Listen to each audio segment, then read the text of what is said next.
Одон суух тавтай морил би болгочлогч Инхбат. Аалар нэр нэвтрүүлгийн шинэ дугаар эхэлж байна. Өнөөдрийн дугаарыг хөтлөгч Цэнгэл Баяр бидэнд бэлтгэн хүргэнэ. Өнөөдрийн дугаарыг итгэл даах Герман чанар Хетик компани болон худалдаа эрхлэгчдийн ухаалаг туслах On Time технологи компани ивэнтгэж байна. Нэвтрүүлэг та бүхэнд YouTube-ийн одон суугаар болон NTV телевизээр мөн 83.3 107 студионы одон радиогоор хүрч байгаа. За өдрийн зэнглээ. Өдрийн мэнд. За өнөөдөр нэг гайхалтай дуучны талаар ярина.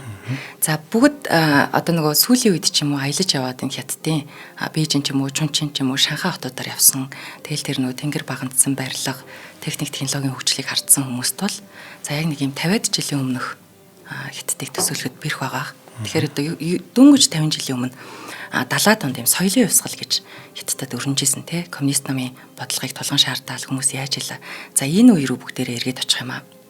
За яг соёлын хувьсгал дуусаад Дэн Сяопины шинжилэл эхэлж байсан 70-аад онд юм.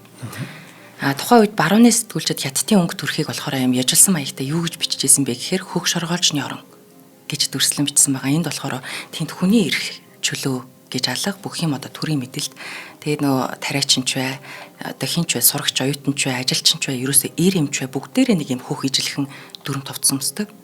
Тэгээд тэнд нийтийн эрх ашиг тийм ээ массын одоо эрх ашиг илүү болохоос нэг хүний эрх чөлөө байхгүй учраас ажилчин шоргоолж шиг харагдаж байна гэж үзээд хөх шоргоолжнууд гэж одоо сайн сэтгүүлдэ бичдэг байсан байгаа юм.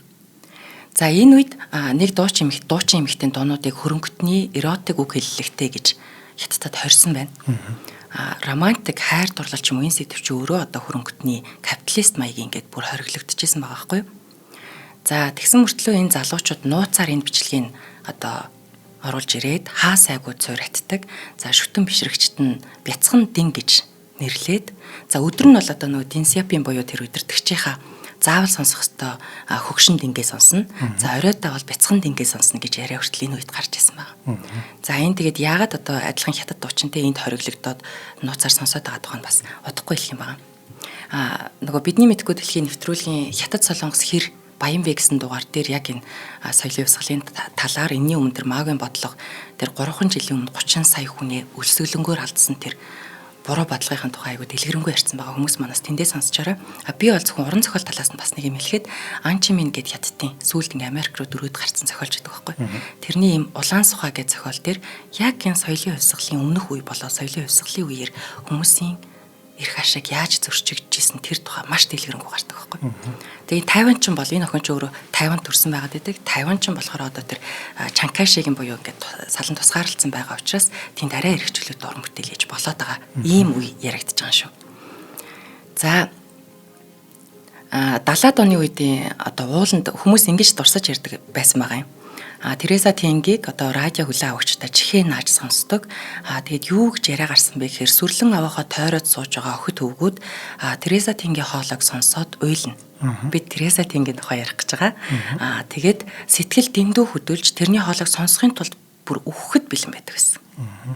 Тэгээд энэ үе бол одоо тэр маш хэцүү харгас тэр нийгмийн хүмүүсийн бараг сэтгэл засал гэж хэлж болохоор.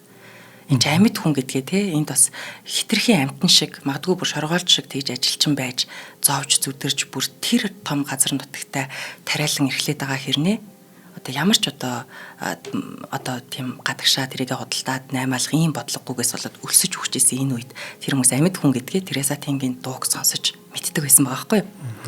За Хятадын хүний эрхийн төлөө тэмцэгч зохиолч 2010 оны Нобелийн их тайвны шагналтан Лю Сяобо гэж энэ эрхмийн хэлснээр бол за энэ Тэн гэж Тереса Тэн гэж дуучны романтик дуунууд бидний зөөлөн эрхтнүүдийг сэрээж, хувьсгалт хүсэл зориггч хүрлээр цутгасан хүлээсийг эвдэж, хүйтэн мэдрэмжгүй зүрхийг хайлуулж, удаан хугацаанд даруулсан хүнлэг сэтгэлийн инхри зөөлөн байдлыг чөлөөлсөн юм а гэж тунхаглаж бичиж үлдээсэн байдаг.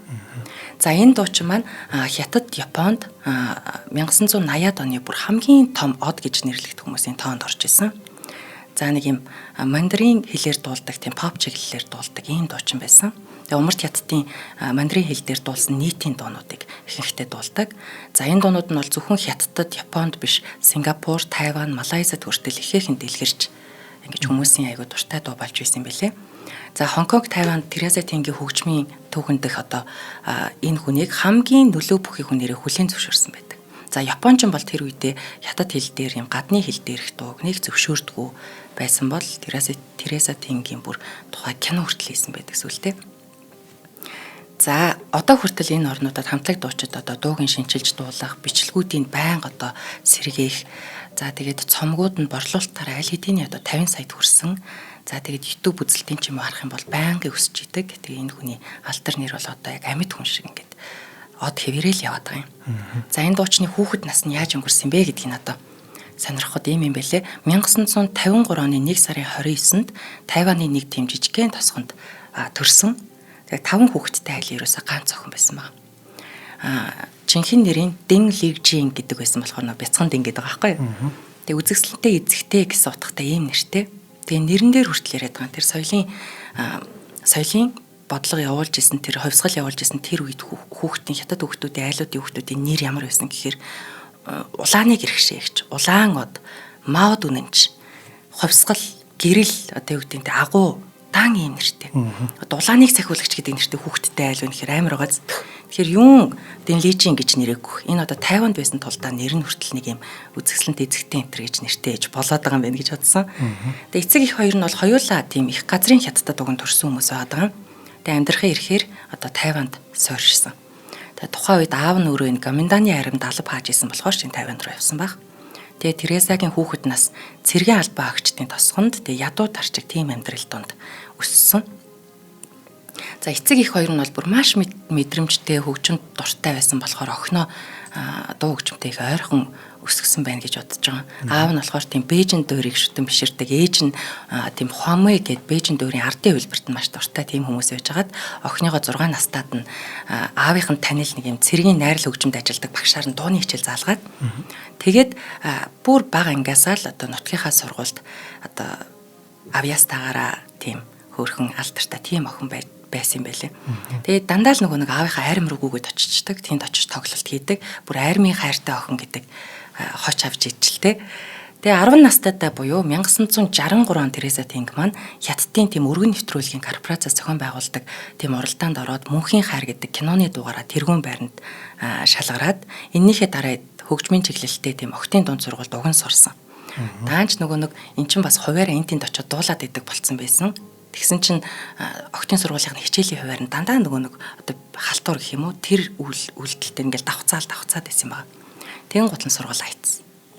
Дуугаад дуулах гад. Тэгээ бүр багаасаа тийм байдлаар айгу мэрэгчсэн байсан болохоор аргагүй ихэнд гэр орнон айгу ядуу тарчиг байсан болохоор тэр дуулаад явах нь илүү өөрт нь ашигтай байна гэж үзсэн байгаа юм. 10 11 2 настай л охин. Тийм маш жоох хүүхдийн тухай яриад байгаа.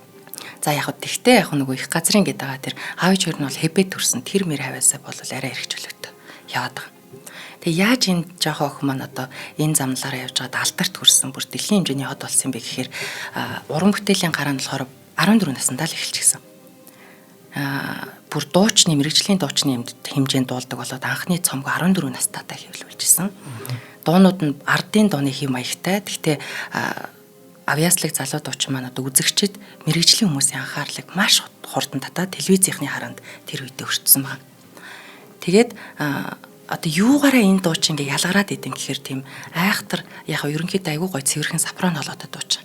Гэтэ ингээд үнэн сэтгэлээсээ дуулдаг. Тэр хүний тэр нүдний харц, тэр өгүүлж байгаа өгүүлж байгаа байдал тэр болгоно ингээд бүр яг л одоо чамтаа чиний урдаас хараад дууллаа гэхэд чиний сэтгэлийг гаргаж тавиад байгаа юм шиг л тэгж гоё гिचигдэж дуулдаг торгон мэдрэмжтэй юм эмэгтэй байсан байна. Тийм ээ. Дуугаа маш гоё мэдэрдэг юм байна тий. Тэгээ одоо дуунуудын сонсохоор бүр ингээ би харц замаар.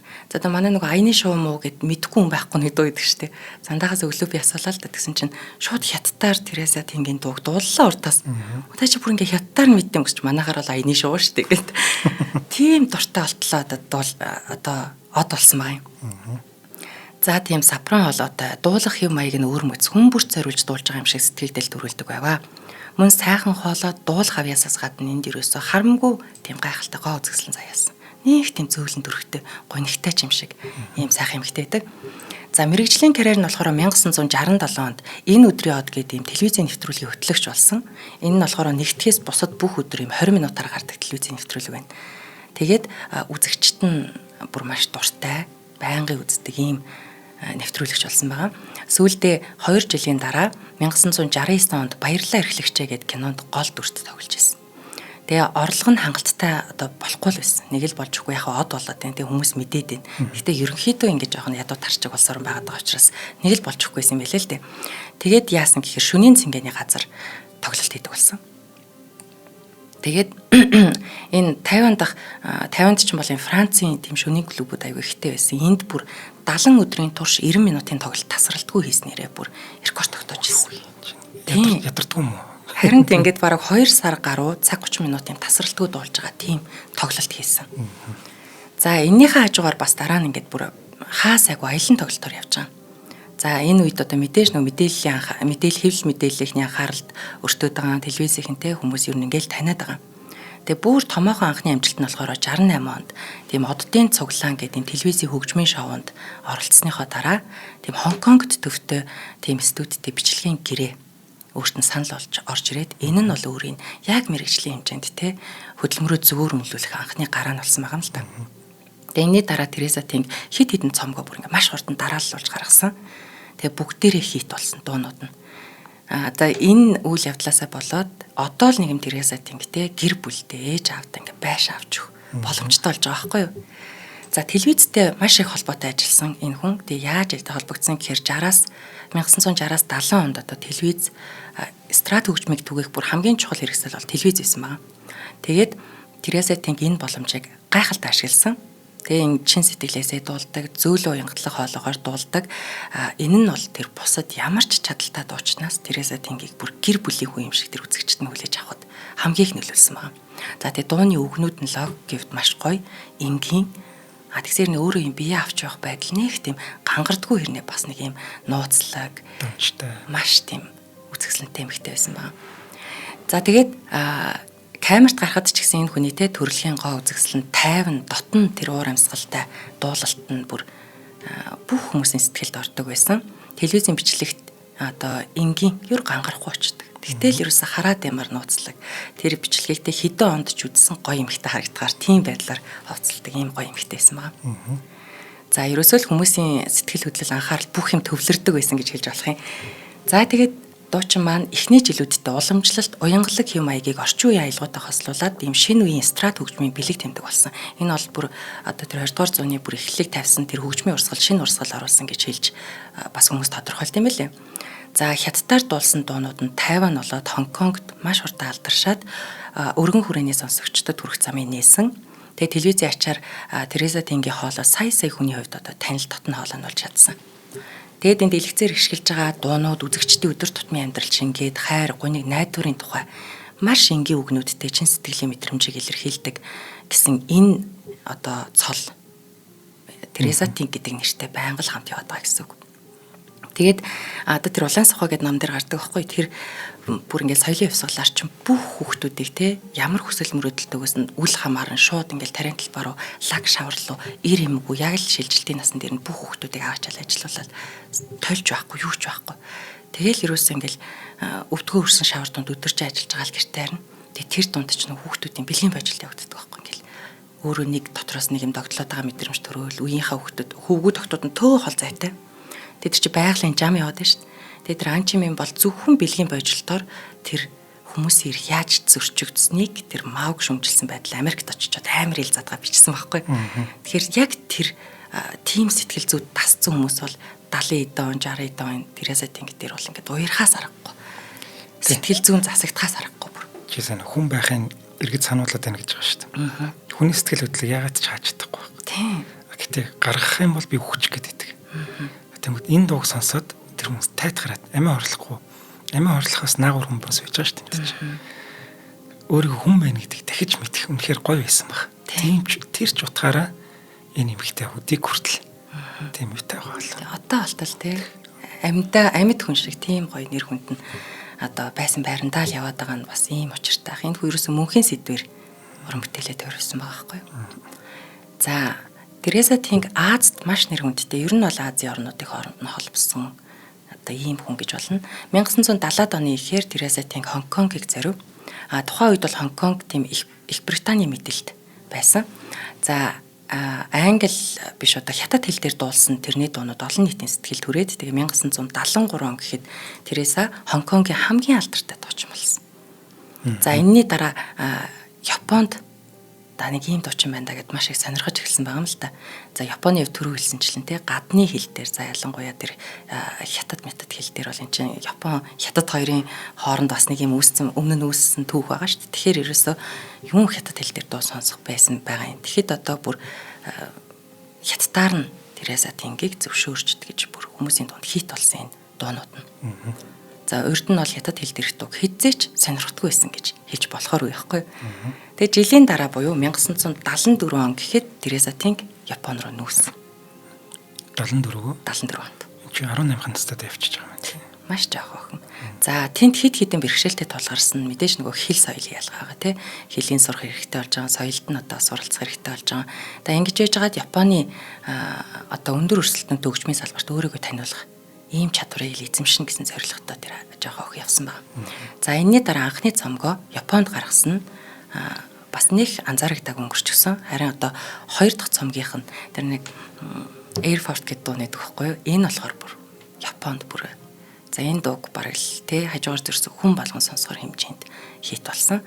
Тэгээ энэ дуу нь Японы шилдэг 15 зохиомжийн нэг болсноор 750 мянган хувь борлогдоод Тереза Тинг 1974 оны шилдэг нээлт гэж бүр шагнал хүртэжсэн байна.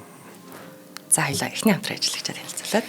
За тэгээ. За өнөөдрийн дугаарыг маань ихтгэл даах герман чанар HITECH ивент итгэж байна. За HITECH гэдэг нь тавилгын тоног төхөөрөмжийн үйлдвэрийн. Ер нь тавилга хийлгэж байгаа хүмүүс ингэж идэх юм байна л да. Хамгийн гол анхаарал нь хавтандаа ч юм уу тий. Хүнд ил харагдах тэрэндээ гол анхаарлаа хандуулад идэх юм. Тэр нь гоё л болчих юм бол бусд нь яах вэ гэдэг хайчдаг юм байна. Тоног төхөөрөмжтэй. Тоноглолоо. Тэнгүүд хамгийн том асуудалд ордог юм нь за тэр тавилгын хавт нь хугараад унчихгүй л тэгэл байж л хүн шүү дээ. Гэтэл нэг асуудал үүсгдэг юмнууд нь тоногдлоод байдаг юм байна. Одоо нугас ч юм уу тий. Шургуулганы зам ч байдаг юм уу. Эдгээр чинь өдөр болгоо ингээд хэрэглэгддэг, ашигладаг тий. Дуу ордог, эвдэрдэг.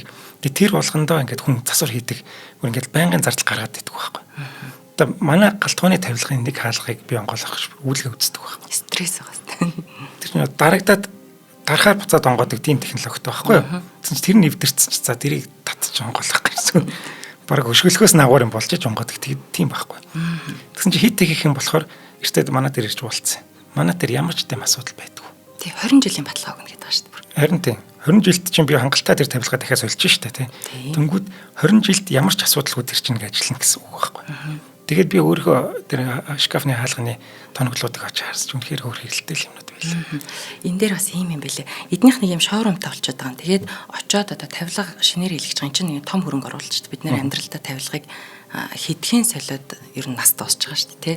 Тийм учраас том хөрөнгө оруулалт учраас бодож хийх ёстой. Загвар тэгээд тэр технологи тэгээд одоо юу гэдэг маш олон юмнууд цогц байх ёстой. Эрэгтэйчүүд дуудалтаа авал тэгээд эмэгтэйчүүд хэрэгэлдэг юм чи тавилга байгаа байхгүй юм. Тэгэхээр тоног гэхээр манайхан нөгөө машины тоногоор бодоод гоё юм шиг бодоод яг нөгөө ард нь ээждэг түрүү баг хийлдэг тэр нугасны даацын зам тэгэл тэр нугас одоо юу лээ шүүгээний зам нугаснууд л байгаа. Тэгэхээр энийг очоод ямар байдгийг бэ гэдгийг ямар шийдлүүдийг галтгоондоо хийж болох юм бэ гэдгийг манайхан очиж үзэж хагаад тэгээд дараа нь тэр тавилга хийлгэж байгаа компанида манайх HITECH-ийн энэ нугасаар хийнэ, энэ шүүгээний замаар хийнэ ч гэдэг юм. Шүүгээний даац хэтрээд ирэх ингээл жайж гнал ундагч цааш нь ингээл өргөж мөргөж оруулаад тий. Тэд нар ямар ч асуудалгүй болно. Тэр чи өөрөө даацтай юм бид юм билээ шүү. Тийм шүү дээ. Бид нар хэтрүүлчтэй юм билээ. Тийм. Гэтэ HITECH чинь баг дээр нь хүн зогсоод байлаа. Тэгээ янз янзын даацтай байгаа юм билээ. Тийм билээ. Айгуу гоё. Тэгээ ер нь бүх талын зөвлөгөөг авч болон галтгоон дээр те тэр шүүгээс ав. Ер нь хүн ингэдэг гэж бас тухтай байдлаа бодох юм бол энэ галтгооны ширээнээс тохоо одоо яасан ийсэн зайдглын юм стандарттай. Тэгэхээр ингээл нэг бол өөрөөсөө гой тавилга хийх гээл эмэгтэйчүүдэнтэй 1 м 56 та хүн л гэртээ тохируулаад нэг тавилга хийчээ тэнд ингээд хуян үүсэх яах өдөр болгон хэрэглэгддэг юм а. Яг өөртөө тохируулж ихэнх айл хийлэгдэг болчоод байна. А хийлгэхэл тулах юм бол ерөөсөө л тэр нугасны чанарыг л аягүй сайн бодох юм бол бид нар урт хэрэглээтэй. Тийм. Яг нь болох гэдэг. Зөвлөгөө авах бүрэн боломжтой нээлттэй юм байлээ гэдэг дээр очиод. Тийм. За HITECH дээр очих гэснээс хаяг нь хаан улд өөрөг 3 дугаар хороо Design Central төвийн 201 тот гэж. Би энийг удахгүй очиж үзье гэж бодоод байгаа юм. Энэ Design Central төв гэдэг нь яг тэр Т3-ын уулзар дээр байдаг л тэр барилга болов. Гэхдээ яг нэг лавай захын эсрэг тал. Харин тийм. Яг тэр Т3-ын яг тэр уулзар дээр байж байгаа. Тэрний 201 дотод байрлаж байгаа юм байна. За утасны дугаар нь 77 тэг 4 56 гэдэг дугаар байна. За ийшээ залгаж байгаа хаягийн бүр яг хаана ингэж заалгаад тэгээд очиод ер нь үзчихээрэй те. Үзэх юм бол өстой гоё гэсэн шүү. Мэдэрч үзээрэй манайхан бүр өстой. За баярлалаа гэдэгтэй. За баярлалаа. За ингээ Японд алдартай болчихж байгаа. Дараагийн 2 жилийн хугацаанд болохоор Тереза Тинг Аз даяар аялан тоглолт хийгээд өөрийнхөө телевизийн шоу нэвтрүүлгээ эхлүүлсэн. Бүр одоо бүр өөрийн нэрмжит гэдэг шиг. Тэгээ хэд хэдэн алдартай дуунуудаа гаргасан. Тэгээ хэвлэл мэдээллийн хэрэгслэр гайхалтай амжилтын сурталчилж бие даасан тоглолтууд нь Тереза Тингийн одоо энэ урлагаар бол тий хөгжмийн олимп гэж болох юм тий олимп руу хөтлсөн. Хонконгт тэрний шүтэн бишрэгчдийн юм клуб бүртэл нээгдсэн байдаг. За 1980-ад оны ихэнх үе хүртэл Хонконгийн тэр Ли театрт тоглолтоо хийгээд идэг байсан. Тэгж жагаад Япон, Тайваны бичлэгийн студиудтай хамтран ажиллаж хажуугаар нь бас кинонд тоглодог. За ер нь хятадын яг тэр үеийн маш олон кинонд Тереза Тингийн дуу явж идэг. Арт нь бүр үнэхээр сонссон гоё уянгалаг дуу байгаа байхгүй юу? За дэлхийн нүд чихний хажуугаар энэ амжилтууд ерөөсөө одоо зүгээр өнгөрөөгөө бүх хүн сонсоол мэдээлсэн. За тэгээд Нью-Йоркийн Линкольн төвд дэлхийн хамгийн том урлаг соёлын цогцлборын нэг болсон энэ Америкийн үндэсний хэмжээний урлагийн төв гэж хэлж болохоор энэ газар өргөдсөн анхны хятад эмэгтэй. Тэгээ энд ингээд тоглолтоо яачээ, маад ирж дуулаач гэд ингээд урьсан байгаа бүр. Тэгээ хожим Аз дүүссэн тэр улс төрийн хурцтмал байдлаас болоод Тереза Тинг хөгжмийн боловсрал концертийн үйл ажиллагаагаа үргэлжлүүлэхийн тулд бас Америк руу явсан. За одоо энэ өнөөдөр яригдчихж байгаа энэ гайхалтай эмэгтэй маань Жаки Чантай яаж холбогдсон тухайд одоо яригдах чинь.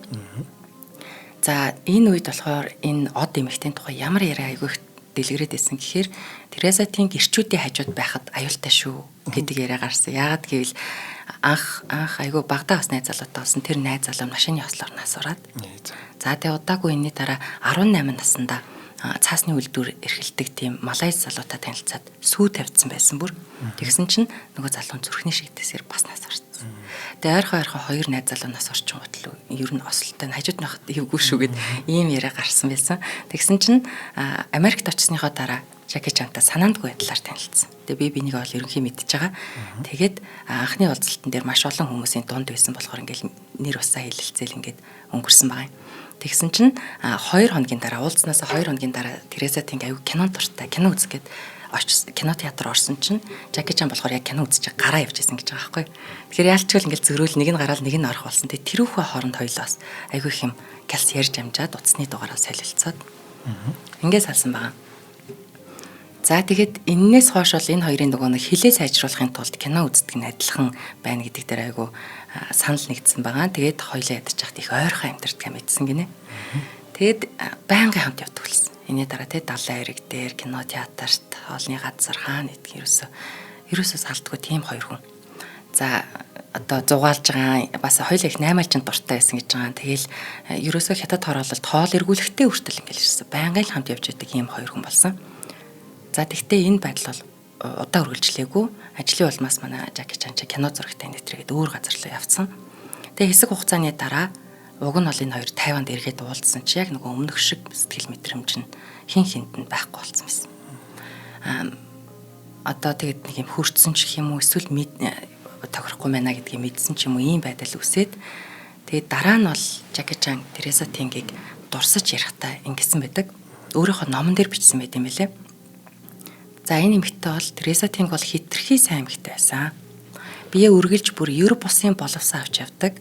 Нам бөгөөд зөөлөн дуугаар ярьдаг. Харин би маш бүтүүлэг хүн байсан.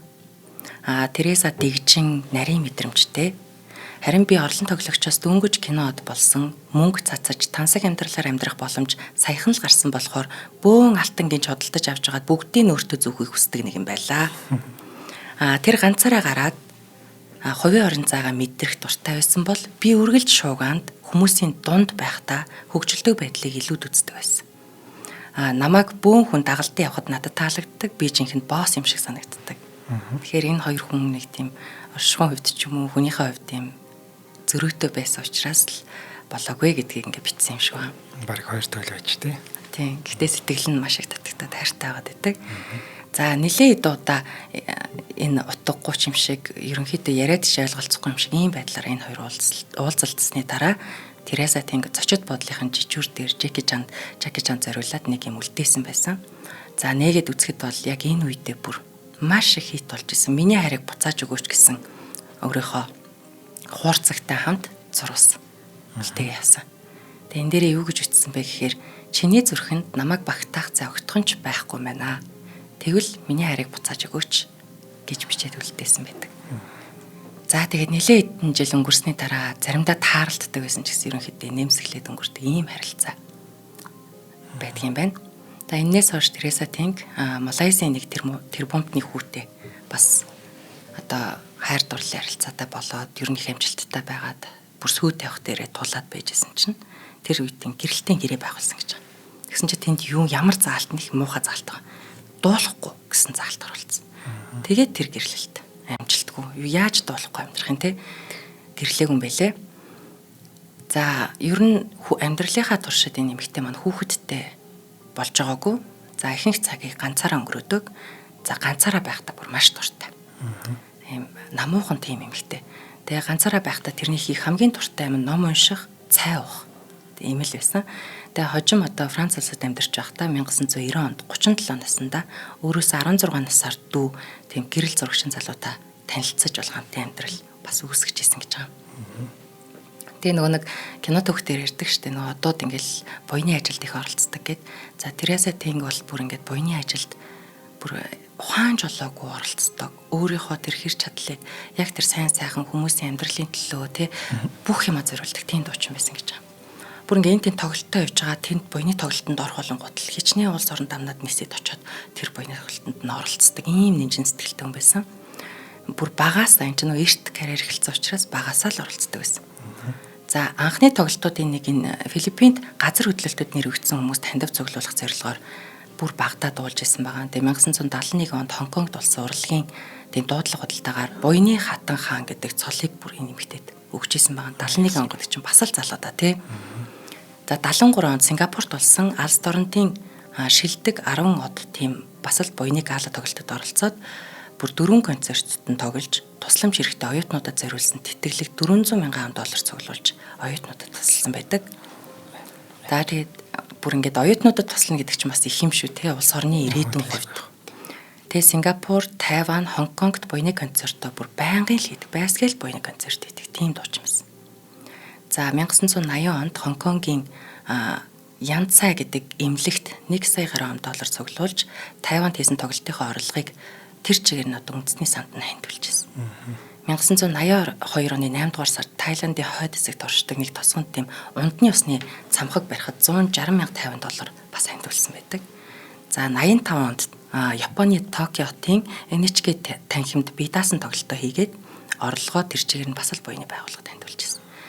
За тэр ATV телевизийн нэг юм одоо зүүн бүсийн хятадуудад ч юм уу тусалъя гэдэг тийм гамшиг төрсөн хүмүүс туслах нэвтрүүлэгт тусгай зочноор оролцохын тулд тэр тэнд очиод энэ одод ярилцлагад орчих юм бол хандив маш их цуглахаар байгаа.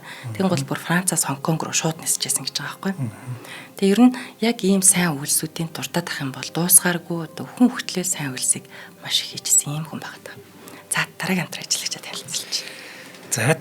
За өнөөдрийн дугаарыг маань худалдаа эрхлэгчдийн ухаалаг туслах Untime технологи ивент итгэж байгаа. За Untime нь хүнсний дэлгүүр худалдаа эрхлэгчдэд зориулсан кассийн програм, кассийн тоног төхөөрөмжийн худалдааны үйлчилгээ үзүүлдэг ийм компани байна. За мөн тэд Эм банктай хамтраад шимтгэл багтаа банкны карт уншигч эргэлтийн хөрөнгөний зээлийг онлайнаар олгох үйлчилгээг бас үзүүлдэг юм байна. За Untime-ийн гол онцлог нь хэрэглэгчдийнхээ өдөр тутмын үйл ажиллагааг нарийн судлаад тэдний хэрэгцээнд бүрэн нийцсэн бүтээгдэхүүн үйлчилгээг санал болгодог юм байна.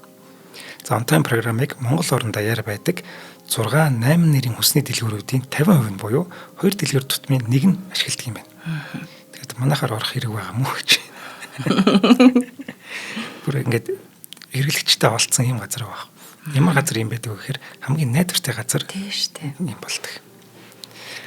За Untime-ыг сүүлийн 6 сар хэрэглэж байгаа бол 100 хүртэлх сая төгрөгийн зээлийг ямар ч материал бүрдүүлэхгүйгээр банкнд очихгүйгээр байгаа газараасаа ийм бизнес аппликейшнаар авах боломжтой гэж. Энэ ямар юу гэсэн утгатай гэхээр зарим тохиолдолд эргэлтийн хөрөнгөний мөнгөгүй болчихдог. Тийм шүү дээ. За өсөж уруудах ямар л зөндөл олон юм байна шүү дээ. Тэнгүүд шууд аппликейшнаараа 100 сая төгрөг зээлж болж байгаа гэдэг чинь бүр маш том одоо юу байхгүй. Явдал судалгүй. Машины зайхан. Тийм боломж өгöd байгаа байхгүй шүү дээ. Бизнес зогсохгүй үргэлж эргэлдэж байх хэрэгтэй шүү дээ. За мөн тус аппликейшнаас шимтгэл багтай банкны карт уншигчаа захиалаад байгаа газраа хургуулan авах боломжтой юм байна.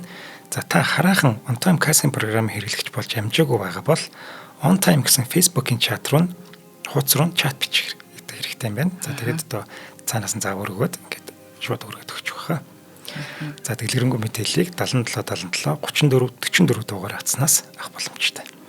Энэ дээр бас нэмж хэлэхэд нэг кассин машин ашигладаг дэлгүүртэй ямар ч бараа бүтээгдэхүүн зардаг гэсэн баахан кассин машин байгаа шүү дээ. Тэнд ингээ карт уншуулад бүтэн сарын турш хэдэн төгрөгийн орлого олсон тэрнийхээ тэдэн хувийг нь тэр дэлгүүрийн худалдагч одоо тушааж аш татварт өгч байгаа шүү дээ. Тэгэхэд бага шимтгэлтэй байхгүй тэр чинь. Тэгэхээр амар амар бас урт хугацаанд баг хоригдлол шиг эндээс бас ашиг хүртэх бүрэн боломжтой юм билээ. Мөнгө байнга эргэлж идэг хүмүүс мань бүр анхаарахад илүүдэг. Тийм байна те. За таймда баярлалаа. За баярлалаа. За хятад болоо одоо Тереза Тенгийн энэ хүний одоо бүр мөнхийн хүсэл гэж би бас хэлмээр байна. Яагаад гэвэл одоо хятадаар ярьдаг хүмүүс байгаа тэр газарт л Тереза Тенг сонсогдож байгаа гэдэг яриа бүр байсан те. Дэлхийн хаанч байсан те Тереза Тенгийг л сонсож идэг юм байсан. Тэгсэн чинь их газрын хятадд хизэж очиж үзэж байгаагүй тэр ээж аваахад төрсө хэбэд юусоо очиж байгаагүй тэр чинь ингээд Тайван салцсан байгаад шүү. Тэгэхээр өөрийнх нь мөнхийн хүсэл юу байсан гэхээр ээж аваахаа нутагт очиж үзэх юмсан. Би тэнд очиж би алдар хүндтэй болсон ч гэсэн эцэг эхийнхаа тэр төрсөн өссөн нутагт нь би тоглолт хийх юмсан гэдэг нь бүр туйлын хүсэл нь байсан. За мэдээч шүү дээ. Тийм. Монгол хүүхэд Америкт насаараа амьдарчаад Монголдо ирэхийг хүсэн шүү дээ. Тийм. Яг тэрнтэй адилхан баг. Энэ чинь өөрийнх нь угсаан тэнд байгаа юм чинь. Үндсэн тэнд байгаа юм чинь. Тийм тэгээд тэр Америкт байгаа хүүхэд ирээд тоглолтоо их гэсэн чинь одоо Монгол магадгүй коммунист гэж таарснаа тий. Энэ капиталист нөхрийг тоглолт хийхгүй гэдэг ингээ хориод идэг. Тэр нь өөрт нь хамгийн хясалантай юм байсан байгаа байхгүй. Тэгээд энэс гадна маш олон хэл дээр дуулдаг гэсэн энүүгээр их алдартай. Одоо миний яг тоолсноор 6 хэл дээр 7 хэл дээр лав байсан. Тэгээд японоорч тэр англиарч тэр айгүй гоё гэж нөгөө тэр тухайн одоо тэр хэл усанд нь логикт нь маш гоё соёлт нь тохируулж за бүр ихэнх дууга өөрөө үгийн зохиосон байдаг байхгүй. Тэгэд энэ нь бас тэр хүмүүст айгүй гоё ойр татн мэдрэмж төрүүлдэг байсан баг. Тийм.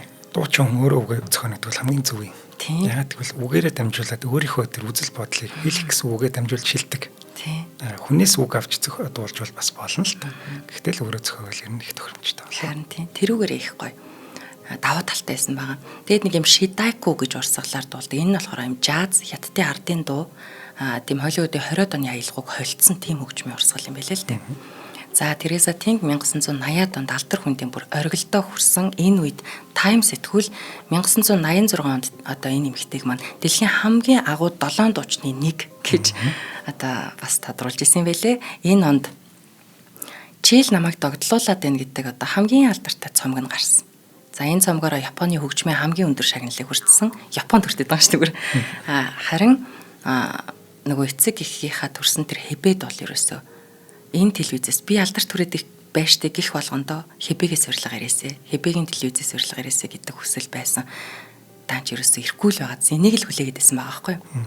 За хятадын дуучин энэ одын тухай тусгай нэвтрүүлэг хийхээр уг нь бол тэр хэбэгийн телевиз шийтцсэн байсан боловч хоригоосоо болоод бас л хийж чадахгүйсэн гэж тэмдэглэгдсэн байгаа байхгүй юу? Энэ бол өстой аюу хэцүү юм. Тэгсэн чинь яг дараа жилд буюу 1987 онд хятадд хориглосон шийдвэр нь цуцлагдчих. За Тереза Тенгийг сонсоо гэдэг угаасаа сонсдог шүү дээ. Тэгээд яг албан ёсоор хоригн цуцлагдаад за тэгээд Бээжинд одоо дуучны өөрийнх нь гарын үсэг бүхий Тереза Тенгийн 225 шилдэг дугсан албан ёсны цомог нь Бээжинд гэд гарч байгаа юм. За хятадын их газарт одоо энэ улсын удирдагчтай адилхан одоо хориглолцоод тахт удирдагчтай адилхан тийм албан ёсны нөгөө нэг юм нэр хүндтэй байсан гэж яригддаг юм билэ. Энэ нь их гоё аахгүй хорьцсон газар нь те улсынх нь удирдагчаас нэр хүндтэй яваад идэг. За сүүлдээ нэг юм их газрын хотуудад цуврал концерт хийхийг мөрөөддөг байсан. Тэгээд энэ мөрөөдөл нь бол хэдий хоригн тавигдсан ч гэсэн Тереза Тенгийн хувьд мөрөөдлөө ирээд дууссан байдаг. 1989 онд ягаан энэ нөгөө Тяньаньмэний талбайд болсон тэр айхтар хядлагын дараа энэ эмэгтэй маань ерөөсөө 50 амьдрахыг хүсээд Франц руу суурьшгаар ингээ явчихсан болохоор тэр хэбэд очиж хизээш тоглолт хийж чадаагүй юм бэл. Энэ тэгээд нөгөө юу хад юм бэлээ штэ хамгийн алдартай хүмүүсийг шалгаруулах гад ч үлээ нэг тийм санал асуулга явсан юм байна л да. Одоо бүгд найрамдах хятад улс байгуулагдсны 60 жилийн өмнө тэмдэглэх зорилгоор засгийн газрын тэм захим хуудсан дээр 2009 онд 1949 оноос хойш хятадын хамгийн нөлөө бүхий соёлын зүтгэлтнийг сонгох тэм цахим санал асуулга явуулсан чинь 24 сая гаруй хүн санал өгөөд эндээс 8.5 сая саналаар 2009 онд бүр тэргүүлж исэн байлээ нэмэгтэй маань. За энэ бол тэгтээ юуныхан дараа юм шүү. Өөрийнх нь үхлээс болох хойш юм. За 1994 онд Тайванд Тереза Тэнг хамгийн сүүлийн тоглолт байсан. За олон тооны тоглолт сурвалжлагчдын байнгын анхаарлаас болоод ерөнхийдөө одуудын нэг юу гэдэг чинь ядарсан, сэтгэл зүйн хувьд ядарсан тийм эрүүл мэндийн байдал нэлээд муудсан байсан. Да тэгтээ яг өөрийнхөө өвчтөй гэдгийг ерөнхийдөө хүмүүст хэлдэггүй мэдэгддэггүй яваад байсан нь нөгөө нэг бактериатай, астмтай байсан байлээ. Тэгээд энэ өвчнөр бол насан туршдаа шаналж исэн. Тэгээд 1995 онд эрүүл мэндээ сайжруулах гад одоо энэ үед бол нэг Франц найз залуутай байсан. Тэр үедээ Таиландад хэд өдөр байсан байгаа. Энд болохоор Чангмай гэдэг тэр хот нь болохоор маш таатай уур амьсгалтай учраас бактери эдгэхтэй олмоор сайн ингээд хүмүүс мэдээд яриад идэг ам дамжаад тэгэхээр нь тэнд ингээд бактерианаас болоод хэсэг байсан юм байлээ. Тэгээд 5 дугаар сарын 8-нд 95 оны найз залуу ингээд зүр дэлгүүр гарах гэж очиод бодлаасаа түр гарсан. Тэгээд нөө ганцаараа байх дуртай Тереза Тэнг бол би үлдээ байж би ганцаараа баймар гэвэлдсэн. Тэгсэн чинь яг тэр зочид бодлын ажилтан хүн ингээ хаалга балбаал. Тэгээд сүүлдээ тэр чинь бактериад хэцүүдсэн юм уу яасан. Чанга бол биш ингээ зөөлөн балбаад хумсараа хаалга ингээд майчаад байсан. Тэгээд тэрийг сонсч бүр гайхаад очиод ингээ онгоолгоо үзсэн чинь бүр ингээд бактери маш их хүчтэй хөдөлснөөсөө болоо шалан дээр амьсгалж чадахгүй хэвтээд тэг ингээд хамаг юм таталт өгсөн тийм хүн. Тэгээд одоо тэр даруй анхны тусламж үзүүлсэн ч гэсэн үр дүн гараагүй. Бүр дөрөвний тусламж уг нь бол бүр маш хурдан эдгээр минутын дотор ирээд авч яваад тээвэрлэлтийн үед үзүүлсэн тэр анхны тусламжууд ч гэсэн нөлөөлөөгүй. Тэгээд замдаа бүр 2-3 удаа таталт өгөөд улам муудаад эмнэлэгт ирэхдээ ингээд царайнд хөхрөөд хүүхэн хараанд тэлээд судасны цохилт найлтыг зогссон. Тийм байдалтай. За одоо нөгөө зүрхнийх нь үйл ажиллагааг л авч үлдэх гээл маш их арга хэмжээ бараг цаг гаруй арга хэмжээ авсан гэж байна. За тариа хийсэн тогоор цохилж байгаа тий одоо авч болох бүх арга хэмжээг авсан ч гэсэн ерөөсөө нэмэр болоогүй. Ингээд энэ нэмэгтэй маань 42 наснда авьяаслаг алдартай хүмүүсийн нэг адил одоо ингээд маш их цуурхал үлдээгээд өнгөрч байгаа байхгүй. Тэгэл яагаад нас урчуу тэр найз залуу яав те энэ хүн чи яасан амиа оруулсан яасан гэл мэдээж нөгөө таамгууд явж байгаа. Тэгтээ яалтчгүй тэр хүний үхлийн шалтгаан бол бактери астма мөн байсан. За тэгээд яг энэ нас урахаасаа ерөөсөө хэдхэн хоногийн өмнө Тереза Тэнг Жаки Чан руу залгасан байна. Хэдэд залгасан байна. Тэгээд Жаки Чаны туслах нь тэр үед бас те од олцсон туслах нь ингээд залгаж байна гэхэлсэн чинь манай буцаа залгахаа мартцсан байсан. За тэгээд санаа залгах үед нь бол Тереза Тэнг аль хэдийн нас орсон байсан. Тэгээд сүүлд нэг ярилцлага дээр Жаки Чан өөрөө дурсаж ярихдаа надад маш хэцүү байсан. Тэгээд энээс хойш би хизээч хүний дуудлагыг авахгүй байж үзээгүй. Би өөртөө одоо тийм юм суулгасан гэж өөртөө нэг л эмзэг туссан болоод тэгсэн юм шиг байна. За тэгээ 2002 онд Жаки Чан өөрөө энэ Тереза Тэнгэд зориулаад чийл намайг догтлуулад байна гэд дууга яг энэ Тереза Тэнгтэй хамт дуулсан юм шигээр цацсан байдаг. Тэгээ энэ дууныхаа тухай хэлэхдээ бол энэ зохиомж маань цаг хугацаа орон зайг туулаад миний эцэст төгсгөлгүй гэмшлийг тэрэнд маань хүргэнэ гэж найдаж байна гэж бас хэлсэн байдаг. Тэгээ 2009 онд түрүүний хэлсэнчлэнтэй энэ нэмэгтэй одоо 95 онд нас ураад одоо нас урснаасаа энэ олон жилийн дараа 9 онд гэхэд 14 жилийн дараа те одоо энэ хүний нэр алдар 13 жил юм уу 14 жил үү 14 жилийн дараа нэр алдар нь байсаар л байсан 8.5 сая саналаар тэргүүлээд уран бүтээлийн талаар бүр хэдэн кино хийгдсэн. Энэ дунд нь Япон кино хүртэл байдаг. За 2007 онд Тереза Тэнгийг Японы Кагамаса хөгжмийн музейн pop хөгжмийн алдрын танхимд ингээд нэрийг мөнхөлж үлдээсэн байдаг. Энэ нь болохоор ийм хүндэтгэлтэй одоо нэрээ мөнхлөх болсон ерөөсөө ганц гадаад хүн Тереза Тэнг байгаа. Энд одоо дандаа л үндэсний байдалтай байдаг гэсэн юм шиг байна. Тэгээ 2015 онд алдарч жүжигчин Тада Кира дуучин бүсгийн тухай нэг сонинд бичгтэй болохоор сүүлийн 20 жилийн хугацаанд Азад хүмүүс бараа бүтээгдэхүүн мэдээллийн урсгал юу гэдэг бүх юм эрс нэмэгдэж хөгжиж байна. Томоохон өөрчлөлтүүд гарч байна. Энэний зэрэгцээ улс төрийн шинэ хурцтмал байдал үүсэж байна. Үндэсний болон угсаатны хил хязгаараас үл хамааран Тереза Тенгийг хайрласаар байдаг бөгөөд тэрээр Азийг дуу хүчмөрөө нэгтгсэн яруу дуу хоолой болж гялалцсаар л байна. Яг амьд хүний тухайд урсж байгаа юм шиг ингэж бичсэн байдаг. За Шанхайд Тереза Тенгийн дурсгал зориулсан музей байдаг бол Парист тэрний одоо нас барахаасаа өмнө амьдарч байсан тэр гудамжийг одоо энэ дуучин бүсгүй нэрээр нь хүртэл нэрлсэн байдаг. Хятадд эцэг эхийнхэн төрсөн энэ их гой санагдаж байгаа нутагт нь тэр өвөг дээдсийнх нь гэрийг ингэж сэргийн засварлаад тэгээд Лижун гэдэг юм цэцэрлэг байгуулсан байна.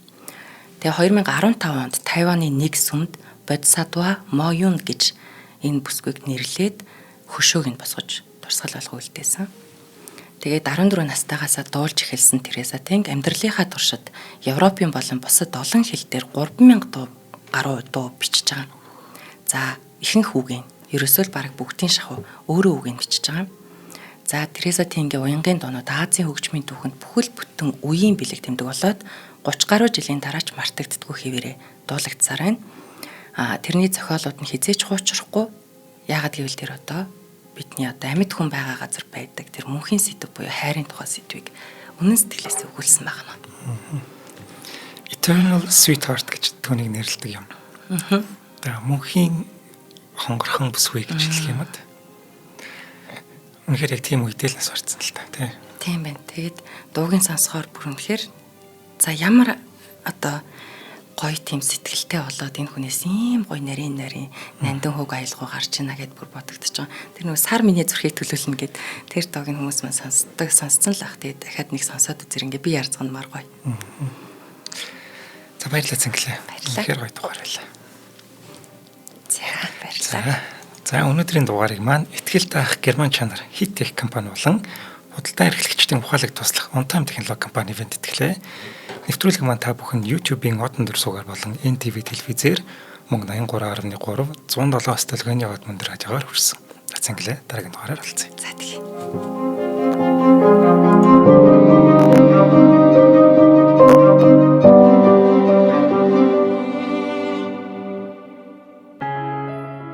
Нэвтрүүлгийг хүлээн авсан Нарны аймгийн монголчуудаа баярлалаа.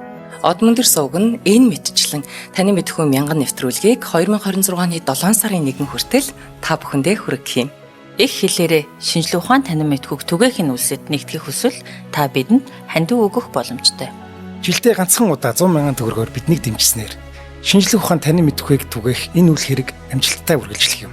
Одмондөр нэр дээрх Худалдаа агшлын банкны дансага 4191 Тэг 4518. Та 100,000 төгрөгөөр шилжүүлэхдээ гүйлгээний утга дээр нь өөрийн нэр болон утасны дугаараа заавал бичээрэй. 100,000 төгрөг хандалснаар Одмондөр сувгийн алтан гишүүн болох юм а. Шинжлэх ухаан, танин мэдхгүй Монголд ялах болтугай.